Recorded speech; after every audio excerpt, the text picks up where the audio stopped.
প্রিয় দর্শক, আসসালামু আলাইকুম। তো দর্শক, যাকে দেখতে পাচ্ছেন তার নাম হচ্ছে রুমি।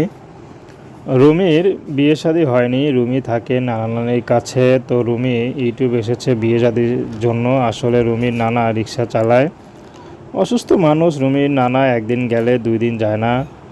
তো রুমি 7 পর্যন্ত পড়াশোনা করেছে। তো বাপ মা মারা যাওয়ার পর আর পড়াশোনা করতে পারেনি, তারপর থেকে নানানির সাথেই থাকে। তো রুমির নানানির একটি কথা, রুমি যাকে পছন্দ করে বিয়ে করবে, রুমির নানানি রুমিকে তার হাতেই তুলে দিবে। সে হতে পারে বিবাহিত, সে হতে পারে বয়স্ক, সমস্যা নেই। যদি ইয়াং ছেলে রুমিকে পছন্দ করে ভালোবাসে, যদি তার মনটা ভালো হয়, রুমির আপত্তি নেই। রুমির সম্পত্তি আছে, বাপদাদার বিটামাটি আছে। যদি কেউ তাকে ভালোবেসে আপন করে নিতে পারে, রুমি তার সম্পত্তিগুলো তার স্বামীর নামে লিখে দিবে, সেটাও রুমি আমাদেরকে বলেছে। তো দর্শক, এই ছিল রুমির জীবনের সংক্ষিপ্ত জীবন কাহিনী। তো প্রেম, ভালোবাসা, বিয়ে শাদী করা একান্ত আপনাদের ব্যক্তিগত ব্যাপার। আসসালামু আলাইকুম।